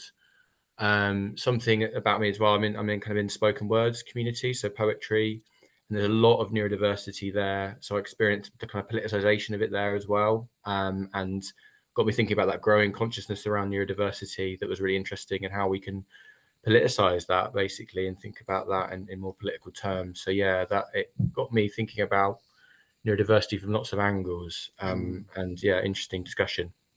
Well, interesting you say the spoken word thing, because I remember now, I'd forgotten that you were into that. And I think I said in the interview, I've written thousands and thousands of poems. And I think I kind of done that because I'm dyslexic. Because I'm not allowed. It's like I can't write, will write, kind of. You know, I was told in school you can't spell, you make no sense. You know, I suppose it's called ableism. Not a word I've ever accused anybody of doing to me, but it is, you know, something I was angry. So when I became sort of 15, I started writing like a madman, and I still do when I'm low, actually. And so the spoken word, poetry has a certain, you can fuck with it basically, can't you? You know, absolutely. That's one of the things I find very interesting, cathartic about it. It's what is spoken word? It's a very open art form. And there's a lot of people there from marginalized groups in general, but particularly kind of neurodiversity. It's full of people with autistic people and dyslexics, and it's a real kind of safe haven for creativity. And it's interesting because actually in this podcast and the one before, I haven't spoken much about arts. And that's on purpose because the podcast is changing its color a little bit specifically for this series. But actually, I wanted to talk to David about creativity, but we had so much to talk about. And I've started writing flash fiction and in this kind of, you know, and all this kind of stuff. So yeah, it's an interesting response to being told that you can't do something, that you do it. Okay, so. Anything stand out for you in the discussion I had with him that you'd like to comment on? Yeah, it got me thinking about, from my own perspective, what neurodiversity means for me. Yeah, because I should have started with that really, because I've asked everybody. So yeah, go on. What's neurodiversity mean to you? I think it kind of relates to what we're talking about in the podcast already, but I see it's like the inverse of that idea of normality. So I think really it's about celebrating the fact that we all have innate differences, that our minds work in different ways, and there's different, I like the term like styles of thinking, different styles of thinking about the world, and there are different potential skills that we have, and that's basically a really positive thing. And it makes complete sense for me from sort of like an evolutionary perspective why we diversify as a species, have these different potentials, different clusters of minds. And on top of that, as well as that being that kind of innate aspect, there's the different unique experiences we have as well that kind of feed into that. So there's that's basically a really positive thing, and that neurodiversity is about fighting this idea of normality and allowing that expression of difference. And yeah, on the political side of it, I see it as innately quite radical, as you were speaking about in the video, because as lots of neurodiverse people have experienced, in fact, everyone, I'd argue, we've all felt funneled into a economic system and a social system which doesn't appreciate us, and pushes us to be, or values certain ways of being in the world. So, you know, at school, the ability to sit down, to focus, to be told what to do, take on information, reading and writing, as we've just discussed, and other skills that we might have, and abilities and capacities aren't really encouraged, basically. And that was definitely my experience of school and being in the world, the kind of knock-on effects that has on you in the workplace and your self-esteem and so on. So there's quite a few things there, but I see it as innately radical because it's building this capacity to criticize the world, to challenge, to criticize, to challenge, or to challenge that, and because see it in a systemic perspective as well. Yeah, because I mean, one of the things I mentioned, this thing in Warwickshire, I didn't mention it very well, but you know, Tory councillors complaining that all these parents were getting their kids diagnosed, so they got extra, should got extra attention. But actually, there is a growing amount of people who are prepared, or however we want to pose it, you and me amongst them, you know, say, yeah, we're neurodiverse, we've got the T-shirt, what are you going to do about it? You know, what does that mean for me? And I think that's what you're coming from, this sort of consciousness that actually we are all different. Yes, there's generalizations with the same, yes, we're working class, yes, we're struggling in this situation, or whatever we might have in common, but actually I don't think like this world thinks. And I think what was really interesting, we were starting to draw out before the middle to the end part of the interview, was this idea of sort of how neurodiverse people can be commodified, you know, and also how we're on the waste heap. You know, so it's almost like both things. So if this skill is marketable, or this method of thinking is marketable, then you're worth it. It's a problem I've always had, because I thought, well, surely I'm marketable. Surely I can earn a decent living. I don't seem to be able to do that because I feel very alienated.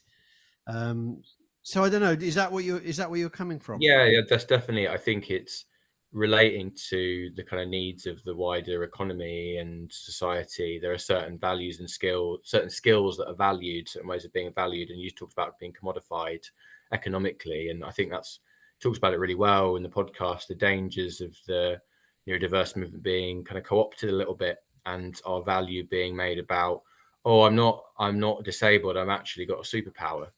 And of course, I think lots of neurodiverse people do have special skills and abilities, but that shouldn't be why we're valued, just because that's kind of feeding back into that idea that our value is only there because of what we can do in the workplace and the economic value that we have. And that's also a danger. But I can see that going a direction, a kind of potential pitfall, if you like, that the neurodiverse movement could go down, particularly those who are a bit wealthier, who have more capacity to kind of develop their skills and specializations and so on. There could be a bit of a division in the neurodiverse movement. That was something I really liked about David. He was really keen to kind of stop divisions within the movement and try and draw people together. And that's something I really echo and empathize with, and was thinking about how can we do that more and build that out with other groups and kind of cohere the movement politically as well. I think was really interesting. I mean, he was a lovely, warm fella, and you know, and also one of these people that knows a lot of stuff, and you know, and also explains it very clearly. I mean, I know I can ramble and get excited, but you know, he's got a nice steady tone. He's explaining it. He's obviously he knows his stuff. We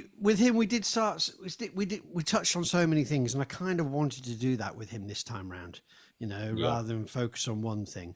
But this idea, I just want to stick on this idea of the sort of economy a little bit, because neurodiversity is growing. Is it growing because it was never noted before, or is it growing because society has changed, do you think? Because one of the things I've been thinking about is this question, is this just we're just more conscious now, you know, or is there something about the change in the economy, changing the construction of how the economy works? Is there anything going on there, do you think, with neoliberalism we've had now for 40 years, very dominant, ideology, more purist capitalism than, say, what we had in the 70s and the 60s, for example, when there was some investment. We're talking about England here, of course, that's not worldwide. But there's been a lot of changes in how, and is there anything there to be talked about, do you think? I think there's a few strands there. I think that the history of the neurodiverse movement, for me, as I understand it, started a little bit with the dawn of the internet in the 90s. So there's the consciousness raising is a little bit about different people being able to communicate with each other for the first time that hadn't previously been kind of disconnected. Yes. Also, there's the kind of technological aspects to that, and the kind of consciousness comes from communication and people talking to each other and building communities for the first time. Whereas, communities used to be geographic, and now I think they're online. And I think that's really, really important shift that we've had in the world, and that you've seen that kind of beautiful sprouting of that community and blossoming of that in the last 30, 40 years through the internet. So it's wonderful. But I think you're right. I think that the economic needs of society have changed, haven't they? The service sector, you think about that, that's very people facing. It's very, you need a lot of the kind of neurotypical skills which have changed. So being able to do multitasking, speak to people, focusing. Then you've got a lot of skills that are about being on computers and a lot of concentration. So you've got, on the two angles, the ADD and ADHD, struggling with the kind of focus and technology, and then the kind of people skills and sense and kind of interactions and stresses of interactions you might have with ASD as well. So they might have become more prominent in the last 30, 40 years with the changes in the economy, and neurodiversity is kind of naturally grown as a reaction to that. As a kind of struggle against that with the other changes. So that was some of the things I was thinking about why it might have happened in the kind of recent years. I think what you think, Rob. I think it's really interesting. I think because let's put it in Marxian terms, as a superstructure changes. Yes. We're being very vulgar. Yeah. As the superstructure changes, the changes in the economy has knock-on effects in all things, yes. And social as well. And obviously those things have a reaction back again. And, we're not going to go into Marxist philosophy now, but I think what you pulled out there, particularly with the internet age, we live in the internet era. I mean, you talked about the dark internet as well, and this kind of stuff. Things have changed. Not everybody has kept up with that, but we have to reevaluate a lot of theories and thinking because of that. Although, I think we could also probably chart some of this back to early sort of psychologists and this kind of stuff as well, and also the education system, the division in the education. Well, there's a lot. What about the mental health side of it? Because I talked a little bit about this sort of disabilities and stuff like that, but part of this new service sector, low paid jobs, low contract situations, high concentration, like working. I mean, I can't remember where I heard of it, working in a coffee shop. Actually, you have to have a high attention. I've never, ever considered working in a coffee shop or a bar, because there's no way I could do it. Because I can't remember. I just cannot remember what somebody just told me, and because I have an attention, a deficit of some description. But that is those shitty kind of jobs. Maybe they're quite nice jobs, I don't know. But they would, for me, it would be living hell. I used to do that, Rob, and I was known. I'm still known in that bar as one of the worst bar people to have ever come through, which was mostly humorous for them. If any of them are randomly listening, they'll find that very funny. But notorious, I'll give you notoriously bad. We've diverged slightly. I'll give you a funny dyslexica story. Dyslexica, I don't think that's a word. The new word. Well, why not make them up? One of my first jobs was working for the Department of Social Security as a clerk. And I used to handwrite the gyros, the payments to people on sickness benefit. And I used to get it wrong all the time. And if we underpaid them, they got their money. They got another payment. But if we overpaid them, and it wasn't so much, they would keep it.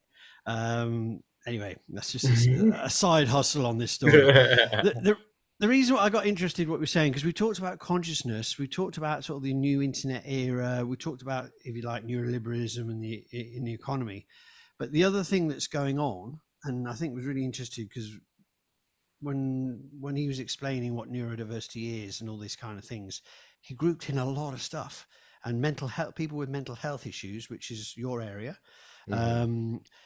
And mental health is wild at the moment. You know, I mean, post-COVID, 40 years of neoliberalism, bombs, watching people in Palestine being slaughtered. You know, I mean, it's not that atrocities are a new thing to humanity, but our mental health is going hell, isn't it? Going to hell. I mean, it's a growth industry. Where do you think all this fits in, and where we can maybe grapple with this? Yeah, I think there's quite a few angles there, isn't there? I mean, it's interesting, the idea of neurodiversity being around mental health as well. I think because neurodiversity's got one angle, which is the kind of cognitive differences, so your ASDs, your dyslexias, but then also you can think about, I like that idea of not fitting into the kind of what the capitalist economy needs, and what's the idea of normality.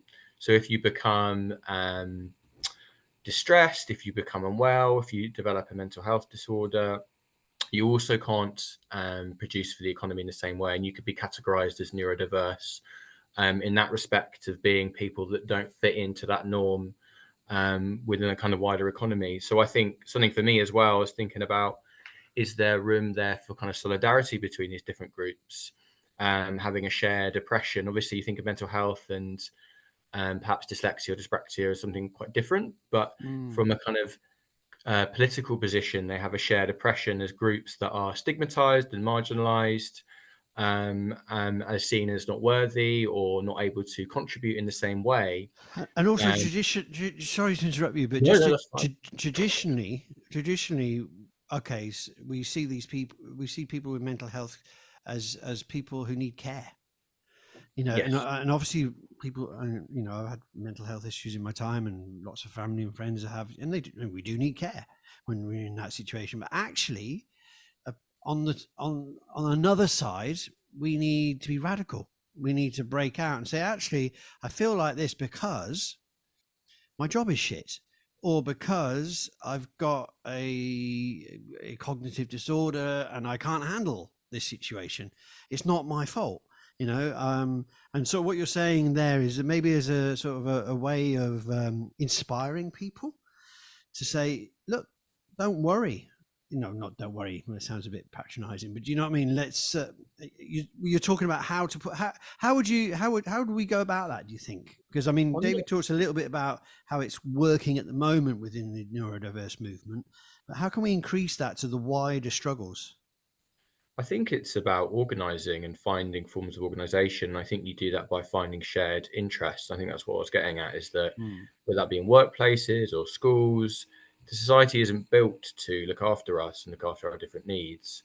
And I think, for example, Rob, in the UK at the moment, we've got the UK government are starting to clamp down on the number of sick and people with disabilities who are off work. There's about 2.5 million people, and they're panicking about that at the moment because there's a really tight labour market, and they want to get people back into work. And they are creating these things like Workwise is the name of the scheme, and superficially it sounds very nice, and it's about getting new mental health workers to encourage you, and new groups like encourage you to jog and get out of the house. But really underneath that is just draconian measures to push you back into work, to take away your benefits, your universal credit. And I think different groups in society that could be called disabled in a broad sense, or who can't engage in the workforce in the same way, whether that be to your mental health or because of neurodiversity, have potentially have a shared oppression there, and have a shared, what's the word I'm looking for here?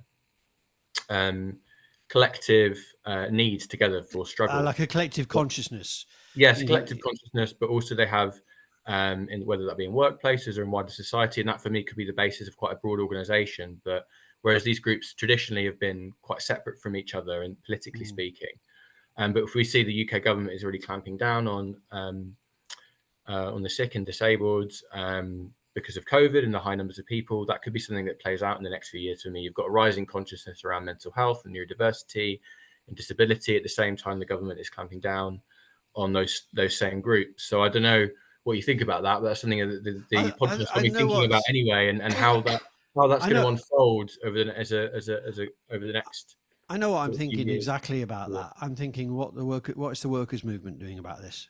Yeah, I mean, because I think what David really expanded for us was, certainly for me and people like him, is what a fantastic movement this is turning into, and it's open and it's anti-fascist and it's pro-people and it's pro-sharing and it's pro-socialist in its outlook, and what is the workers' movement doing about that? I want to say the workers' movement. I'm talking trade unions and the traditional left. I mean, David classed himself as an anarcho neurodiverse or something along those lines. Sorry, David, for getting that wrong if you're listening. But he came from that side, which is just fine. But the broader workers' movement, the broader left, are they awake to this growing set of potential, not recruits, if you know, I'm trying to think of the right words, but can the workers' movement as a broader thing harness this? exactly, because that's what it needs to do. Well, you think that neurodiversity and mental health are like HR buzzwords at the moment, aren't they? In quite a kind of, they are. Is that because we're all sick? Well, yeah, it is, but they also want to superficially appear like they are supporting people and actually doing, in my opinion, quite a poor job of that. And actually, I think you're right, Rob, that there's a role there for the trade unions, whether that be workers with mental health issues or neurodiverse within trade unions fighting for those, but also being a kind of another point of attack or angle that we can come into try and organise around reorganising workplaces and talking about people's mental health as a kind of an avenue to change the whole structure of workplaces and wider society as well, as that's something that's on people's minds, and that kind of taking advantage of that developing consciousness and politicising it further and directing it towards the workers' movement. Because he used a really good example about when I asked him about disability, and he said, well, somebody in a wheelchair that can do the job, but the job's up at the top of the stairs, and therefore they can't do the job, so they're called disabled. They're not disabled. There's no lift, and it's the same with all things, and this is a workers' issue, so it's like, if this is a growing consciousness in a wider sense, we're not talking about people in wheelchairs. That's been known for a while there, and self-advocacy groups have established and fighting, but what we're talking about here is a fresh layer, really. And I think also we're talking about people who are going, well, that's why I can't remember things, or that's why this happens to me. And it's like autism, and particularly ADHD, even though when I knew about them, I never considered I had those things. Now I can't imagine why I never considered it. And it's because consciousness is growing. So as that consciousness grows, that will feed into the wider struggle, won't it? Yes, absolutely. That's kind of happening organically already. I think one of the dangers is with all these things, as they become too individualized, and it becomes neurodiversity, becomes something that's all about you and your own kind of awakening and how you understand yourself, which is obviously really positive. Like for myself and my own understanding of myself, the neurodiversity movement and the kind of insights it's given, the pride it's given me, and is really, really important, not to dismiss that. Same with mental health as well. But there's a real danger of it becoming too individualistic and not politicizing it and seeing how it's a relational problem that you don't, particularly neurodiversity. I think it's something that's very innate and biological. I think one of the dangers here, the reason it becomes disability is because of the way society treats you as well. Yeah, one of the dangers would be that I've seen in my lifetime is how gay pride was a political event when it was, and then it became commercial. Yeah. And now it's going back to being political. So it's gone through a cycle where I think in the 80s, it was called the pink pound. There's a lot of money to be made, and so things, and capitalism's ability to co-opt things, to churn them up and munch them up and spit them out again, with a couple of us dead on the sidewalk, is how capitalism works. And so we talked a lot, and with David, we talked a lot about capitalism. What maybe haven't been talked about is what kind of world do we want? what kind of world would solve these problems? You know, I mean, that's things have got to be turned on their head. I mean, you have to. I mean, David talked about it being a civil rights movement, and that's very important. You know, and self advocacy. But where does it go? I think we're grappling at this. How can this be a force for wider change? Because I don't trust capitalism to recognize my rights at work because I can't deal with neon lights, because it'll do it one day and the next day it doesn't give a shit whether I've got no food in the cupboard. And everybody's aware of that experience. So we have to fundamentally change society, I would have thought, to deal with this question. Absolutely. I think that it's for me, it's got a really radical, if you follow the logic of, I said the same with mental health as well. I mean, I can talk about a bit of that later, but if you follow the kind of logic of the neurodiversity movement, the entire way society is organized is to stop people with neurodiverse ways of being and needs from existing in a way which allows them to be happy and to fulfill their potential. The entire structure of the economy, the entire structure of society, stops you from doing that. You can win reforms within that, but ultimately capitalism works in a certain way, and it needs certain types of skills and abilities. And really, we need a society which is built for the needs of everybody and democratically organized in that way to meet every individual's needs and all our differences. Not one which is built for the needs of profitability and certain kind of economic structures built around being hyper productive or being competitive and so on. So yeah, for me, it's got a real like underlying radicalism to it. And so we're talking about consciousness, we're talking about unity, we're talking about change in society, we're talking about a neurodiverse revolution, basically. Yeah, and that's why I think an organization which combines some of these different groups could be very radical. It could be very class conscious, and it could be a real addition to the kind of development of socialist consciousness and the kind of transformation of society as well. I think there's complications in it with like any civil rights movement, like David was talking about. There's divisions within that. So you see that, like, was the kind of point I was making earlier about, you can see more wealthier people with neurodiversity kind of leaning on that superpower side and commercializing themselves. Well, it was dead interesting. They've got the capacity to do that in that way. They've got the capacity to kind of explore their skills and find a niche in tech or what have you, and arts and so on. But I remember when my journey with dyslexia, when dyslexia was first sort of starting to be recognized. I'd already left school and gone, and I remember people on the left calling it middle class thick people. You know, as if it was like this label that, you know, middle class people who are thick had given themselves to get them understand why their marks were shit, because they'd had all the upbringing things, you know. So this is quite important, that it becomes a bit of a class issue and it's accepted as not this, and that those differences are drawn out. Interesting. A whole load more rabbit holes opened up to go down. Did you want to mention something on mental health? You talked there. Yeah, I mean, there's a few things. One of the things that the podcast got me thinking about, we've already kind of spoken about it a bit, but the idea of normality, and how the idea of normal or neurotypical is kind of socially constructed to meet the needs of the society and so on and so on. And I think that's what neurodiversity is, one real strand of that. The kind of your cognitive style of thinking and way of being.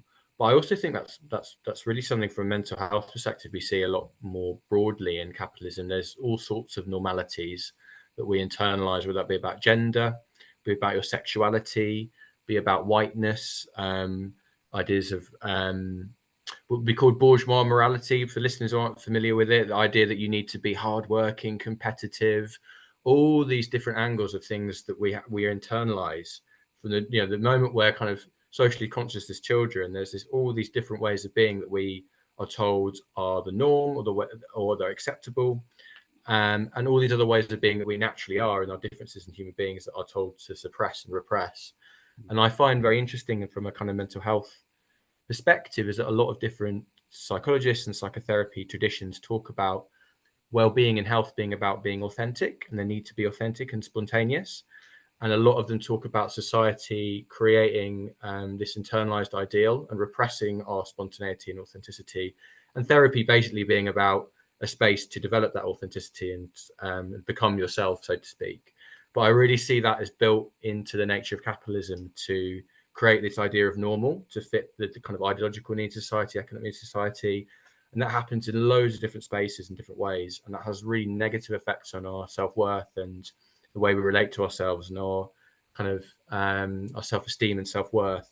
And for me, dyslexia and that discovery of thinking about myself as dyslexic, identifying with it, was a really important angle for unpacking a lot of shame that I had about myself and taking pride in who I am and the kind of different skills and abilities that I have. That's just kind of one angle of it. But I see it more broadly. And I don't know what you think about that, Rob. That's quite a kind of broad point, but yeah, no, I mean, I just think what we're dealing with here is a big underlying society issue, you know, because and it's not. I mean, health in itself is a whole big question, you know, mental health and all this stuff. And I just think what we're uncovering here is this touches on everything. You know, it's like, okay, whatever, I'm just trying to throw out the right words, whatever sector of the world you're in, you know, okay, so you live there geographically or you're racially or sexually or these kind of things. These are all different things, but it makes me think this is about our brains, about how we perceive. And so this is a philosophical importance that we need to philosophically break this box that capitalism has created for our minds, you know. And what we've got going on here with this emerging movement is an acceptance of break out the box. Doesn't mean you have to go and be a mad nutter. You know, you don't necessarily have to go and wear pink trousers tomorrow or whatever it is that you're into. And I'm not saying you shouldn't, you know, and if you want to wear pink trousers, that's fine by me. In fact, my doctor yesterday had pink trousers and I was like, whoa, and he was so cool. He was so nice. I got a new doctor and I was like so happy and he understood a bit of English. It was wonderful. But the point is, what we're talking about here is the big picture. We're talking about philosophy of how capitalism boxes our minds and packages them, commodifies them. And what we're talking about here is people stretching out of that and saying, no, I don't fit there, actually. No, I can't do that, actually.